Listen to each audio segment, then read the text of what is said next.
Copyright disclaimer under Section 107 of the Copyright Act 1976. Allowance is made for fair use for purposes such as criticism, comment, news reporting, scholarship, and research. Fair use is a use permitted by copyright statute that might otherwise be infringing. Nonprofit, educational, or personal use tips the balance in favor of fair use. Alrighty, YouTube, welcome back to a brand new video. And today we are going to be doing another review. And today's review is going to be on the Superman movie, which just recently came out. So, as always, without further ado, let's get right into the background. So, this is the first movie in the new DCU regime ran by James Gunn, written and directed by James Gunn as part of his first 10-year plan for the DCU titled Gods and Monsters, with a $225 million budget starring David Cornsweet as Superman, aka Clark Kent, Rachel Brosnahan as Lois Lane, I probably butchered that, and Nicholas Hoult as Lex Luthor, Nathan Fillion as Guy Gardner, aka Green Lantern, Isabel Merced as Hawkgirl, Edie Gathegi as Mr. Terrific, and Skylar Gisondo as Jimmy Olsen, currently sitting at 83% on Rotten Tomatoes at the time of recording this, July 14th, 2025. That is the background. So, obviously, spoiler warnings ahead as we now get into the reviews. So, characters. Superman. I think David gives a modern, older style of Superman with personality and charm of a stoic, confident, yet unsure alien on a planet that he is not from, which while he does have his doubts, he continues trotting forward, which is his greatest superpower. He gets an 8.5 out of 10. Lois Lane. Rachel gives a smart, cunning, yet conflicted Lois Lane performance, with her wanting to help Superman, aka Clark Kent, but also not even sure if their relationship will work out. But as always, she is down to get to the bottom of a story, which is trying to stop Lex Luthor in this. So she gets like a 7.5, 8 out of 10. Lex Luthor.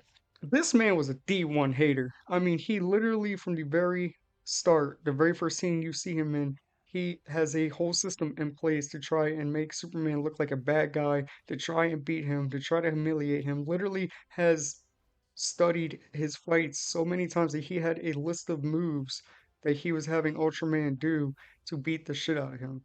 He's smart, sarcastic, great at undermining people, and being low-key racist to Superman for being an alien, and the way how he just hates metahumans and all that stuff like that. He gets a 10 out of 10. Dude was Nicholas Holt did just a great job playing him. Guy Gardner, Nathan Fillion, I'm sorry, gives just an asshole performance. Like nobody liked him. So it just he gets like an 8 out of 10 for me. Mr.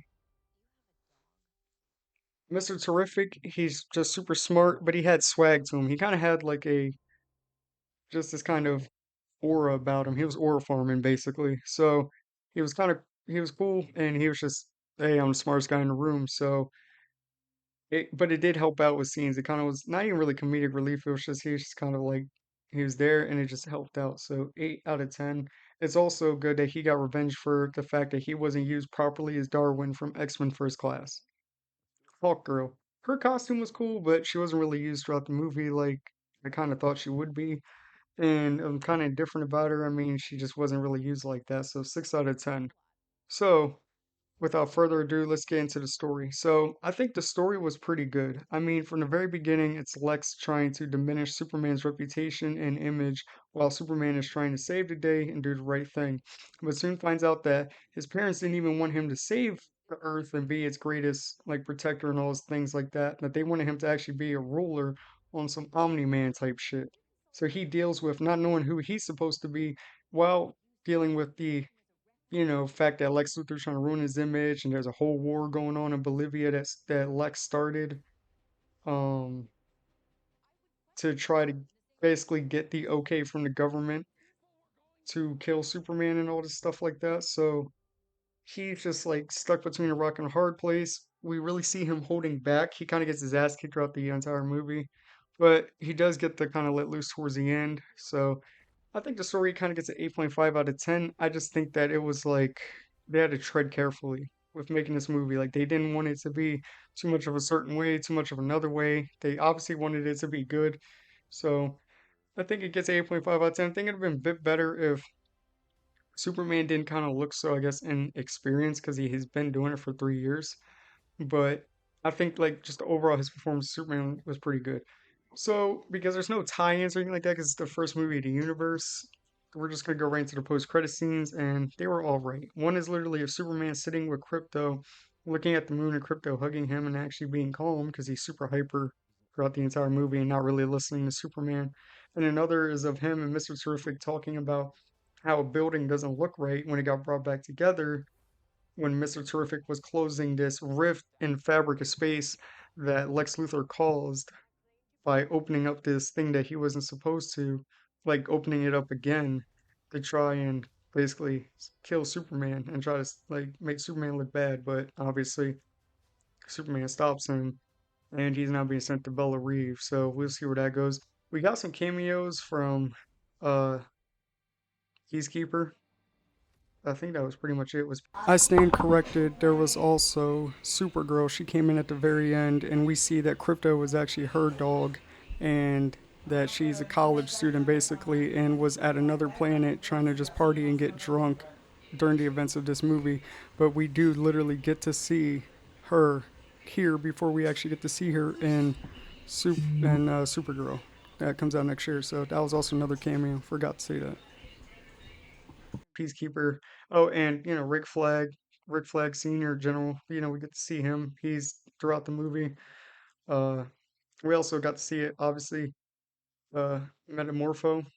He helps out Superman. He's actually a pretty decent character. I didn't put him in the character list because he's in like 3 scenes, but he still helps out Superman, which was, I guess, important. So he did a good job as well.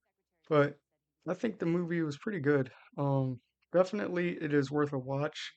If you're more on the Zack Snyder way of seeing things, you might not like it. But if you're more of like your dad grew up watching the original Christopher Reeves, or you watched the Superman Returns, or this and that, you might like it. I think it just shows that he's not perfect, but he tried his best, and he's trying his best, and that his whole thing is that he's even though he's an alien, he's human, and he's despite having all these powers, he still messes up, he still does wrong, but he's trying to do the right thing no matter what.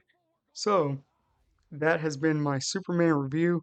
If you enjoy, make sure you leave a like, a comment, subscribe, do all that fun stuff, and I will see you guys when I see you guys. Peace.